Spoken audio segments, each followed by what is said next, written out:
नमस्कार किसान भाइयों। गेहूं में ऐसा फार्मूला सभी किसान प्रयोग करना चाहते हैं जो एकाएक फसल उनकी ग्रोथ फुटाव तेजी से कल्ले निकलेंगे, जिससे उनकी फसल एकाएक ग्रोथ नए कल्ले व कल्लों की संख्या भी ज़्यादा निकल सके।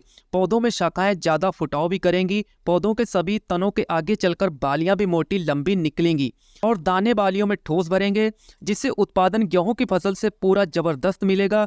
गेहूं की फसल पहली सिंचाई से टॉप ग्रोथ की दिशा व दशा आरंभ करती है, शुरुआत करती है, पर आपका प्रबंधन कैसा है इस पर भी निर्भर करता है सब। जितनी जल्दी पौधों की जड़ों का विकास करना आरंभ होगा, उतनी जल्दी आपकी फसल पुठाव ग्रोथ पटरी पर दौड़ेगी। गेहूं की फसल क्रांतिक अवस्था ताजमूल जिसे कहते हैं, तभी पौधों की वनस्पतिक वृद्धि तेजी से होती है किसान भाइयों, और पौधों में अधिक कल्ले भी इसी टाइम निकलते हैं। जब फसल 25 से 35 दिन की अवस्था की होती है, तभी आप जितने चाहें पौधों का फुटाव कल्ले निकलवा सकते हैं किसान भाइयों। इस बात का भी ध्यान रखना है किसान भाइयों। वीडियो को पूरा देखिएगा। अगर आप चैनल का वीडियो पहली बार देख रहे हैं तो चैनल को सब्सक्राइब कर लीजिएगा और घंटी को प्रेस कर लीजिएगा, जिससे हम लोग खेती वार्ता से एक साथ जुड़े रहें। बेसल डोज बहुत कुछ मैटर करता है गेहूं में। जैसे आप बिजाई के समय फास्फोरस, पोटास, नाइट्रोजन यह तत्व प्रयोग जरूर कर देना चाहिए।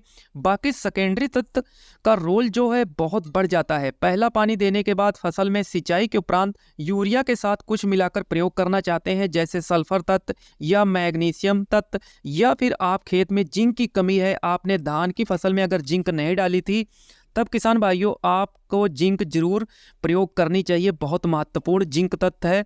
गेहूं में यूरिया में आप जैसे 33% की जिंक 7 किलोग्राम 1 एकड़ में मिक्स करके डाल सकते हैं। सल्फर की भी जरूरत है, अगर खेत में है तो आप सल्फर बेंटोनाइट 8 से 10 किलोग्राम यूरिया के साथ मिलाकर दे सकते हैं किसान भाइयों। सिंगल सुपर फास्फेट खाद बुआई में आपने नहीं डाली थी, तब आपको सल्फर तत्व किसान भाइयों जरूर डालनी पड़ेगी। अब आते हैं मेन टॉपिक पर, जो विषय है कि गेहूं की टॉप ग्रोथ कैसे करवाएं। आप स्प्रे का माध्यम अपनाना पड़ेगा और रिजल्ट भी पूरा मिलेगा। बस आपको जो सामान लेना है, तत्व लेने हैं, उसकी डोज इस बात पर भी मैटर करेगी, डिपेंड करती है कि आप तत्व चिलेटेड फॉर्म वाले ले रहे हैं या दूसरे, क्योंकि मार्केट में अब लगभग सभी तत्व जो है चिलेटेड फॉर्म में आने लगे किसान भाइयों। वीडियो के बीच में उन लोगों को कहना चाहता हूं जो ग्रोथ प्रमोटरों का डंका पीट रहे हैं। डंका पीटने वाले वही लोग हैं जो पड़ोसियों के खेत में हगने मूतने गए और वीडियो बना लिया, अपना कभी प्रयोग नहीं किया और भोले वाले किसानों को बेवकूफ बनाते हैं। ऐसे लोगों से आप लोगों को सावधान रहना है किसान भाइयों।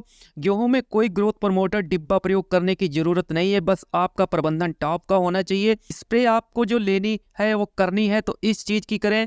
इस स्प्रे के फायदे बहुत बड़े मिलेंगे किसान भाइयों। पहला नंबर, जमीन आपकी हल्की है, रेतली है, तो इस स्प्रे से आपकी गेहूं कमजोर है, पीली नहीं पड़ेगी, ग्रोथ करती रहेगी। दूसरा फैक्टर है स्प्रे का, पहला पानी भरकर अगर लग गया है आपके खेत में, सिंचाई ज्यादा हो गई या बारिश हो जाती है, तब भी ये बहुत फायदा करेगी। तीसरा बड़ा फायदा है खरपतवार नाशी जो स्प्रे हम सब किसान भाइयों करते हैं, उसका बड़ा हिस्सा गेहूं की फसल पर इफेक्ट पड़ता है, क्योंकि हार्बिसाइड फसल की ग्रोथ बढ़वार यहाँ तक ही नहीं, आगे चलकर दानों को छोटे सिकुड़ने, बालियों का साइज छोटा, इन सब में अहम रोल अदा करती है किसान भाइयों। लेकिन समस्या ज़्यादा तब आ जाती है जब फसल पर फुहारा डबल पड़ जाता है।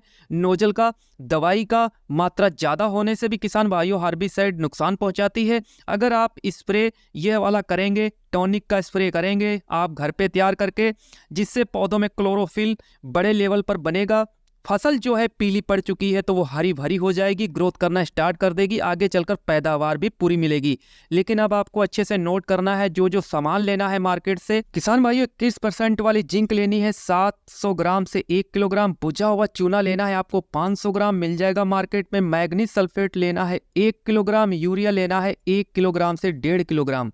आपको पहले अलग अलग सभी बर्तनों में घोल बना लेना है इन सभी सामान का किसान भाइयों। स्प्रे के टाइम मिक्स करके आप स्प्रे कर सकते हैं। स्प्रे में ताज़ा पानी लेना है, 150 लीटर से 200 लीटर 1 एकड़ में आपका पानी लगेगा स्प्रे में, और बुझे हुए चूने को रात भर पानी में आपको बर्तन में भिगो देना है।